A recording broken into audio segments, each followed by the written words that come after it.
Oh, geez. Welcome back to Wake up! Championship Week Video Notebook. Day number, Sleeka, give me the day count. Day number four. Day number 4. Feels like it's on day And number there's 30 no already. there's no blanket in here. There's no bed in here. I don't like There's, being in here. it's a bunker. You're supposed to be Yeah. bunkering down. Why? I don't know, because it's a bunker. I'm your host, Chad Sherwood. John Sleeka there. The David outer Dorman below him. David Griggs below me, live from the puppet bunker. Well, He we is we locked threw in you a there. bone, puppet. We threw a Game Boy in there for you. No, well, okay, yeah, the Game Boy was nice.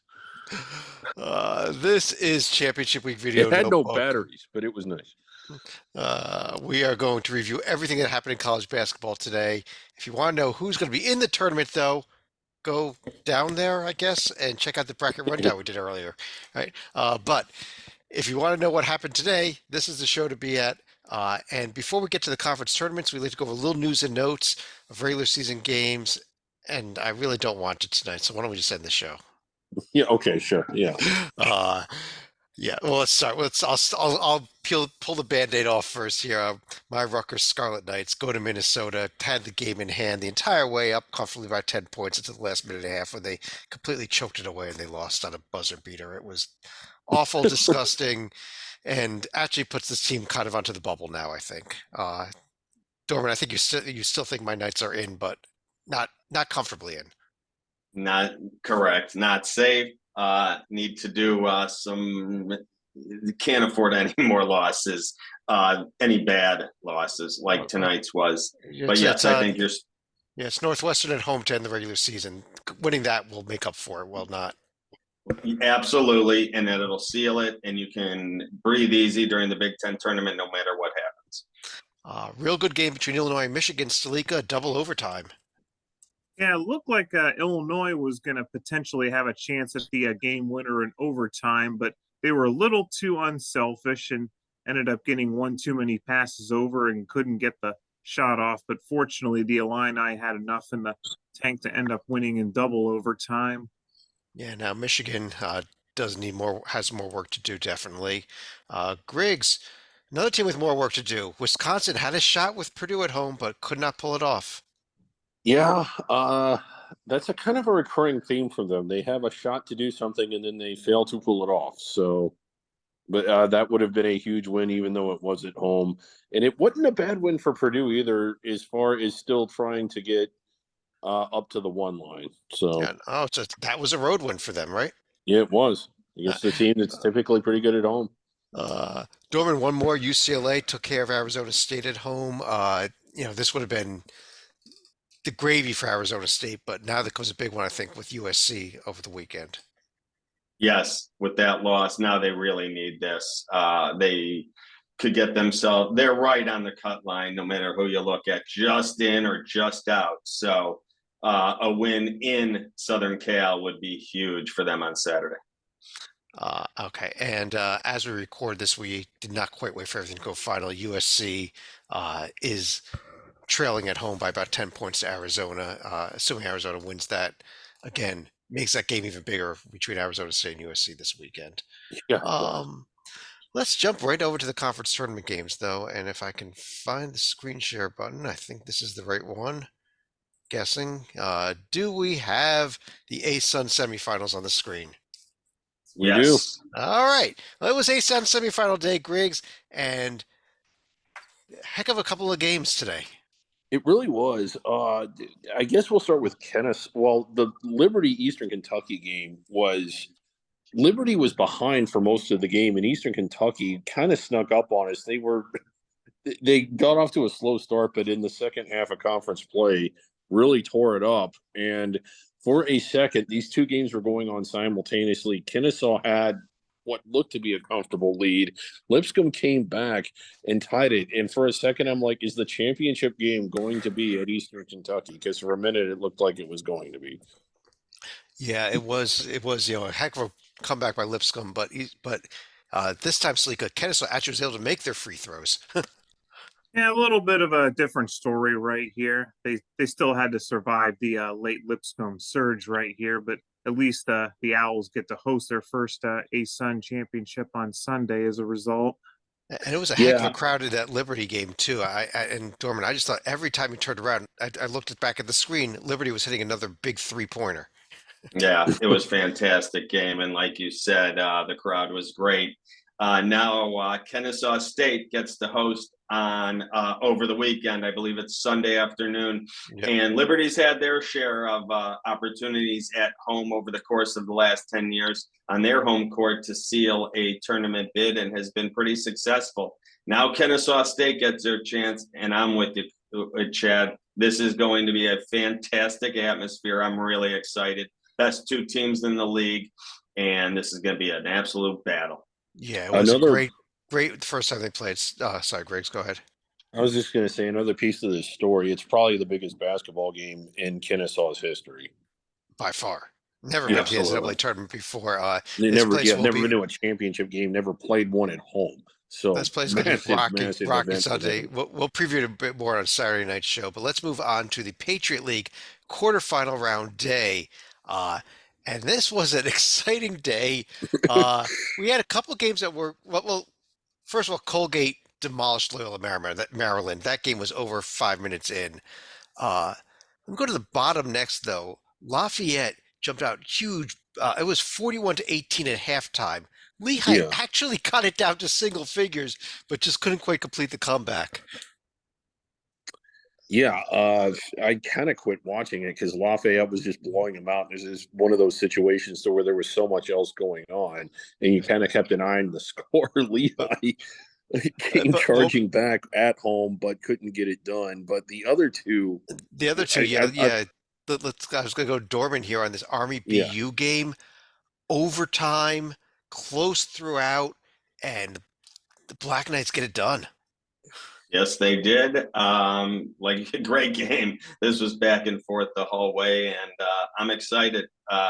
Army, we've talked about. Army has a nice team, a really solid squad. But this game is in Colgate again, and Colgate is really, they don't mess around. They, the conference tournament was on the line today.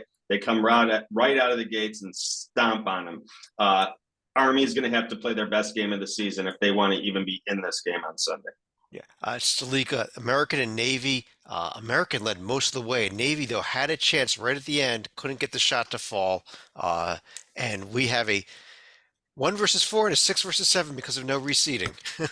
Yeah, it was a very good defense by American on the last possession of their win at Navy right there. And Lafayette, even though their head coach under suspension apparently is still going to get to host their one sole Patriot League game in the semis come Sunday. I don't think Lafayette was expected to host another game this season. I hope they didn't, put the cord away or anything. But yeah, that's your second semifinal. American, the 6th seed and the 7th seed, and one of those two teams will have a chance to win it all on Wednesday night, either at Colgate or at Army. Let's go over to the Horizon League. And what a night in the Horizon League. Fever, Penguin Fever. Griggs, let's start with Penguin Fever up against Antoine Davis, who needed 25 points to tie Pistol Pete, 26 to break the all-time NCAA scoring record. And this was a hell of a game. Here's something that I never thought I would say. A historic evening at Youngstown, potentially, like with Antoine Davis coming within 3 points of Pistol Pete. But the other thing was that Detroit, the 8th place team, actually led for most of this game on the road. I mean, if the object was to be ahead for the most amount of time, Detroit would have won the game, or Detroit Mercy, excuse me. But you know what? And we've been saying this all year long. But what an atmosphere in Youngstown! It was just bonkers in there, and combined with Youngstown being the first place team, winning a conference tournament game, something they rarely do. Never that I recall finishing first before. And oh yeah, you had this other storyline with Antoine Davis trying to become the all-time scoring leader. It was just phenomenal. That was probably the most incredible thing that happened all day. And there was a really weird technical foul at the end of the game on Youngstown. Gave Antoine a pair of free throws, cut it down to 3 to tie Pistol Pete, and he had the 3-pointer at the buzzer that I thought was going to go, even though they were down 5. Didn't go, so he does finish 3 points short of the record. CBI, take this team, give him the record.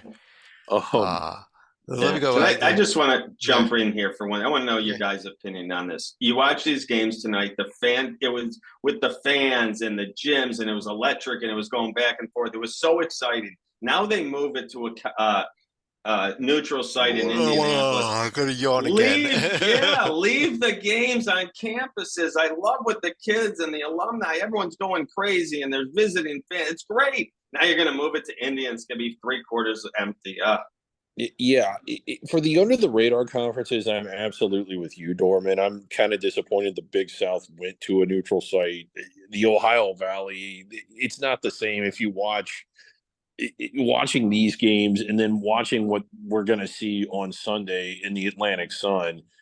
It's night and day. Now, for your power conferences and the multi-bid leagues, yeah, play those at a neutral site because you don't really need to protect the first place team and you can still get a pretty incredible atmosphere. But it's almost a crime that Youngstown can't play another home game. The Igloo's closed. Salika, let me ask you about the rest of these games here. First of all, well, let's start with the second best one here, which was the Cleveland State Robert Morris.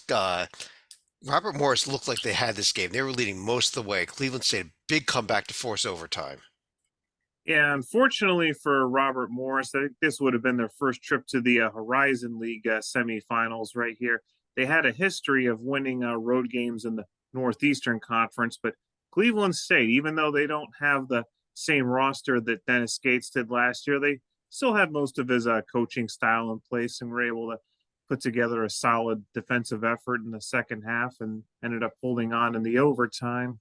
Yeah, the Milwaukee 17 points over Wright State. I think it was even big. It wasn't even that close. We expected something from this Wright State team. They did not show up tonight. No. NKU Oakland. Oakland always seemed to be like one run away from me catching up with them, but never got that. Sometimes just never got that run. I kept thinking they were going to make it, and they didn't. Yeah. This is the chalkiest tournament we've seen so far. The better seed has won every single game going back to the opening round. And this is a conference that historically has a lot of upsets as well. Yeah. We've seen the 10 seed in the finals in this conference tournament before. We have, yeah. But there we go. Monday night semifinals in Indianapolis. It was, though, also quarterfinal round day in the OVC, only 2 quarterfinals. And Dorman, let's start with the first game there. Well, maybe it wasn't that much of a game, the SEMO Tennessee State game. Maybe we want to talk about the late game, the UT Martin Edwardsville game, actually.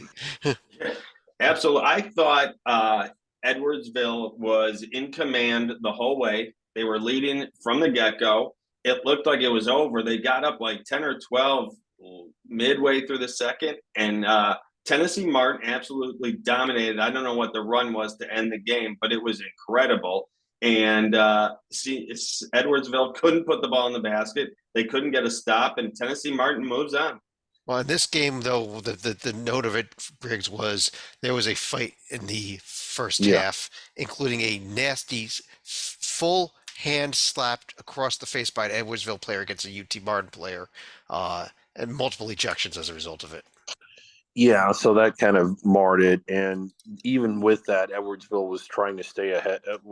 Managed to stay ahead. It wasn't until really after the media timeout where it kind of got away with them or from them. But God, it's late.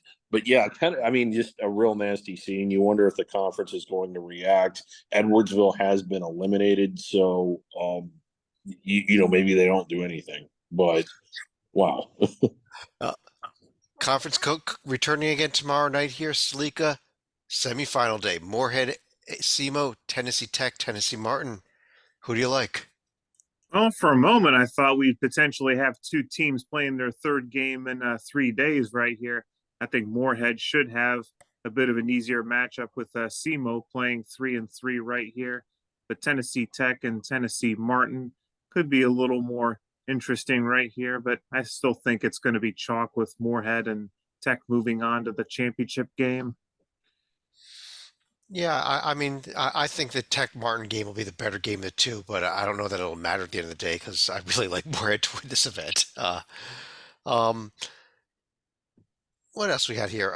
It was second round day out of 5 billion rounds of the Sun Belt Conference. Dorman, I guess it's the first game of the day actually was a South Alabama Appalachian State game. Pretty good game throughout between those two teams.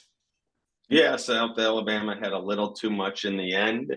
But on Saturday, they will be tested. The number one seed they will get, the Southern Miss team, who really playing well down the stretch. So I expect South Alabama's happiness to end. But yeah, it was a very solid game, and App State was definitely game. Yeah, and the Troy Arkansas State game, Griggs. Arkansas State had about a 10 or 12 point lead late in this game and just decided they didn't want to score anymore. Yeah. And I guess they just figured it had been a good year, but it was time to go home and end it. That was it for them. And Sleek, the other two games here, Georgia Southern, Louisiana Monroe was close most of the way. Georgia Southern pulled away late. But how about what the hell Texas State did to Old Dominion? I think Texas State finally started to show some resemblance of the team last year that had a very good regular season, although they didn't necessarily follow that up in the Sun Belt Conference tournament. So I guess you could say better late than never, but I don't like their matchup against Marshall come Saturday. Old Dominion shot the ball like they were drunk. This was an Old Dominion team I thought could make a run in this tournament, and they did not bother showing up today at all. It was Right. it was an awful effort by this team, and Texas State deservedly moving on. Next round is not until Saturday. The conference is tomorrow off. We'll preview those games a bit more tomorrow night, but it was first round day in the Missouri Valley Conference, and wow, March Madness is normally a great tournament, but let's not ever remember today again, please. This was one of the worst. Yeah. I mean, if you bought a full session ticket today, you should get a refund. I don't even know, Dorman, that there's anything to discuss about these four games other than instead, let's just go right to the previews of tomorrow's four games. Agreed. So what do you like tomorrow? Any upsets in terms of seedings here? I think the Belmont Indiana State game is up for grabs. Obviously, that's a 4-5, so I don't, either way isn't a huge upset. I'll take Indiana State. Sometimes like it. I like a team sometimes to get their footing already from the previous day. They took they're on the court, they get the shooting background, they get their legs going. It's not like the fourth night or the third night in a row. It's only the second. So I do like Indiana State to pull away there, to Indiana State to beat Belmont. The rest, I like a chalk day again in the Valley. Bradley, Drake, and Southern Illinois, I think, are significantly better than their opponents tomorrow, and I expect them all to win. Sleeky, you want to take a different opinion, or you agree with him? I'm just looking forward to the Barry Hinson Classic and the nightcap between Southern Illinois and Missouri State. There you go. Yeah. Anything else, Griggs, on this conference, or can we move on? No, I think we can move on. Right. Dorman summed it up pretty much what I thought. And oh boy, this league. Now there's a little bit of a hole in this next conference here. It was first out of 3 billion rounds of West Coast Conference. We are recording this a little bit early. We kind of cheated a bit. Portland did pretty much handle San Diego pretty easily. As we record this, though, Pacific is up on Pepperdine by double digits, but the game is not yet final. We'll have that finalized come tomorrow night, but I don't really know there's much to discuss about either of these two games tonight. They're both looking like blowouts, as opposed to maybe, Griggs, what do we like tomorrow in this BYU, Portland, and San Francisco likely against Pacific games? Well,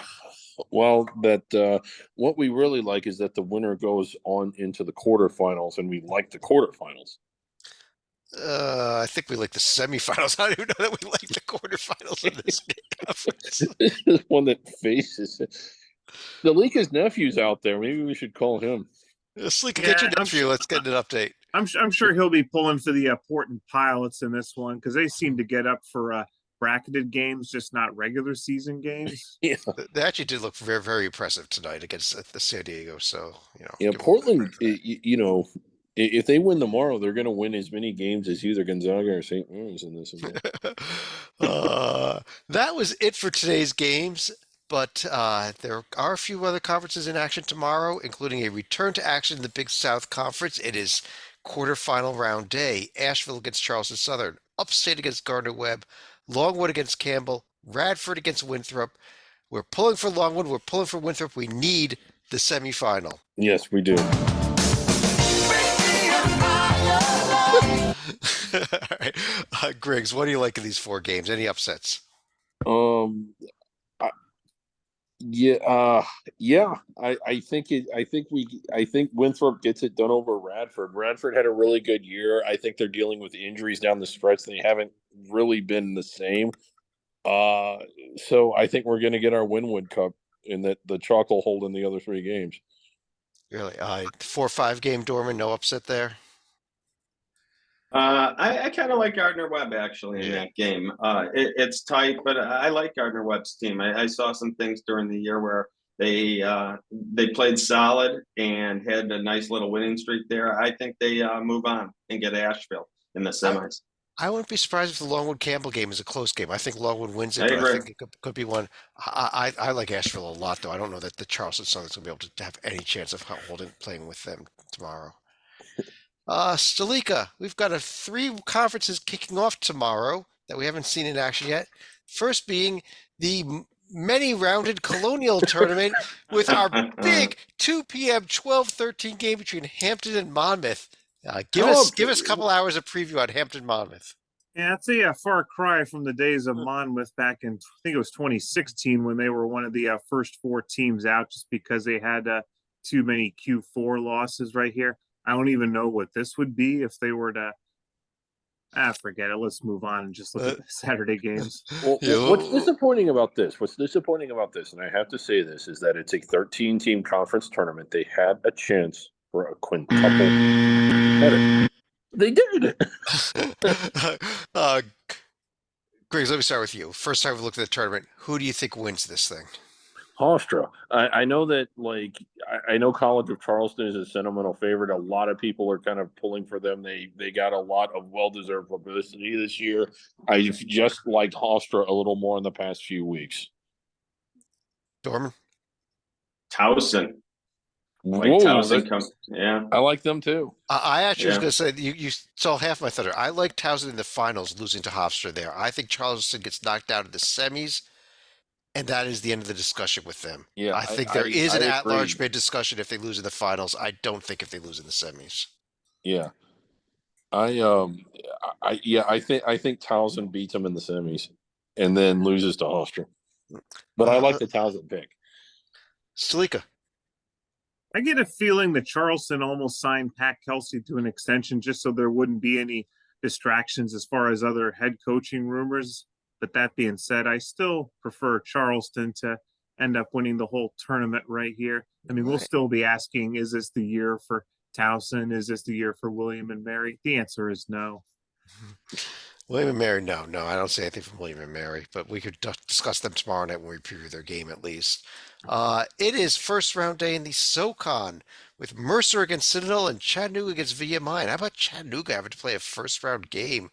They're normally one of the favorites in this tournament. But let's see here. Sleek. Well, actually, let me go Dorman with you on this one. What do you see about tomorrow's 2 games, other than maybe they'll be close? VMI has been disappointing all year long. They don't really play much on the defensive end. I expect Chattanooga to move on there and get Sanford on Saturday. And the other game, I agree with you, Chad, should be close. That game can go either way. I'd like to see the Citadel move on and have a little success here. Mercer, we've seen do it before, but I'd like to see a little run from the Citadel. And who do you like to win this? I think it's a 3-horse race. Furman, Sanford, Greensboro. But who do you think wins it all? I'm going with the Sanford Bulldogs. Yeah. Oh, with Sanford. Griggs, where are you going? I'm going with Greensboro. Greensboro. Sleeka, where are you going? I am not going Green Eggs and Sam. I'm going Furman. They're going to make up for last year. I'm joining Salika. He and I are going Furman here. I think, among other things, getting the easier route, not having to face, the tough semifinal, may make them a little more rested headed for that Monday championship game. Last but not least, Summit League, first time this conference has ever had taken everybody. They did expand out to add an opening round gate day. It is Denver, North Dakota, Kansas City, Omaha. Griggs, how excited are you for these two games? Very. I can hardly contain myself. You see anything worth watching in them, or Oh, no? I'm already like in front of the seat. Okay, so I nothing. think Kansas City rolls over Omaha for what it's worth, and then Yeah. Denver, North Dakota. That's half of a front range game. For a front range game. North Dakota, that's part of what, the top range, the middle range. Yeah, I don't know what range the that top is. range. But um, uh, Griggs, let me stick with you. Oral Roberts hasn't lost a Yes. Summit League game all season. Do they roll to this title? I think they do.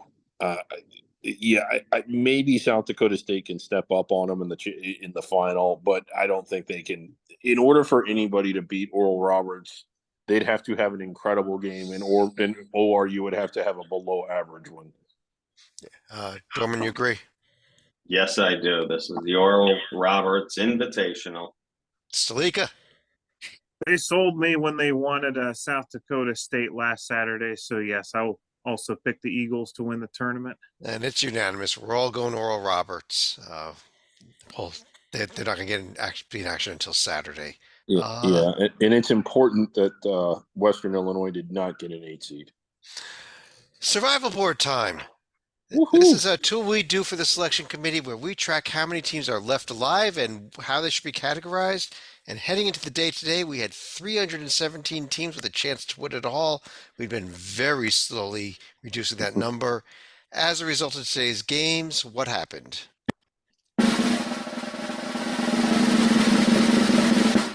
296. We dropped under the magical 300 number. And it will actually drop to 295 as soon as the Pacific Pepperdine game goes final, actually. So if you're looking up there right now, 295, it would actually say.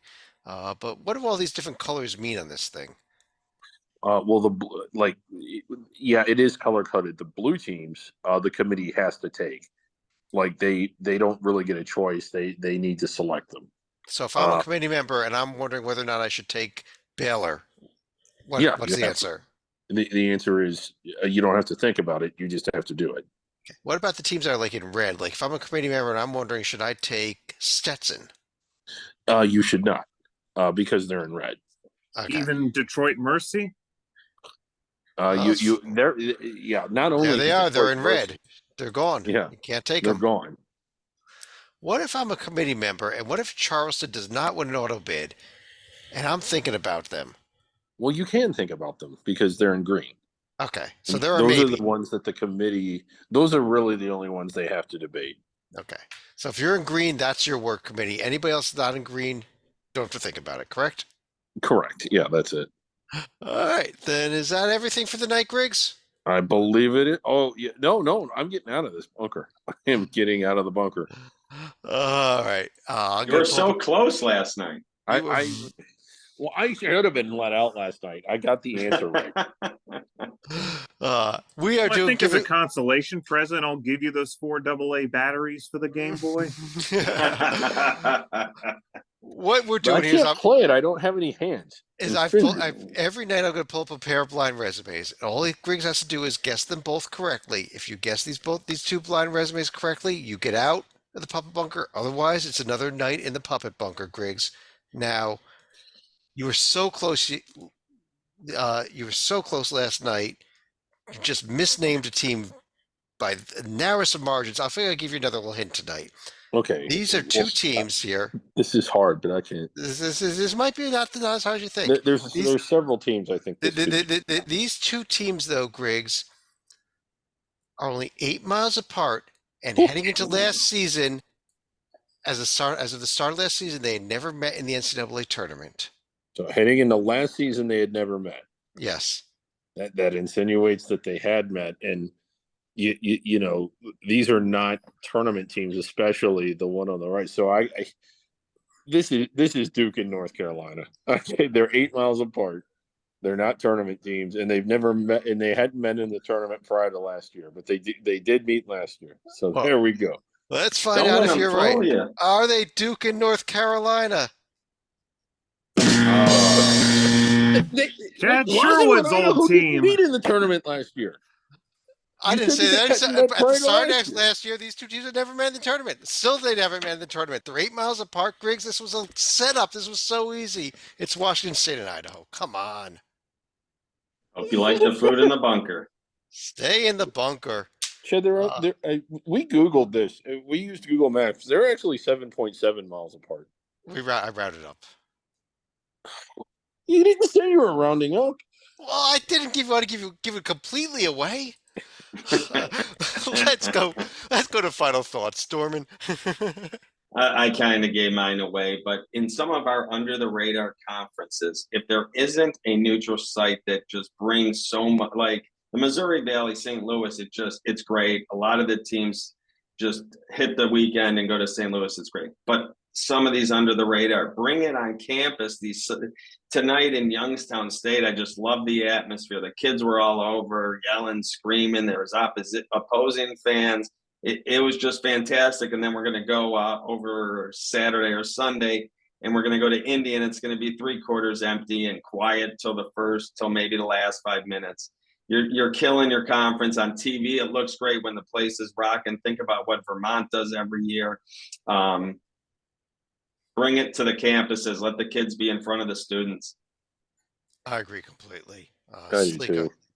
I think you're being kind. I'll be surprised if there are 10% of the people in the Farmers Coliseum in Indianapolis. But I actually want to go back to the Missouri Valley right here. Thursday has never been the day for Arch Madness to shine. It's really more of a warm-up right here. Tomorrow is going to be where you get the main course with Drake and Bradley both starting. You're looking at Murray State as a potential spoiler in the quarterfinal round. And I already teased the Barry Henson Classic between SIU and Missouri State right here. Yeah.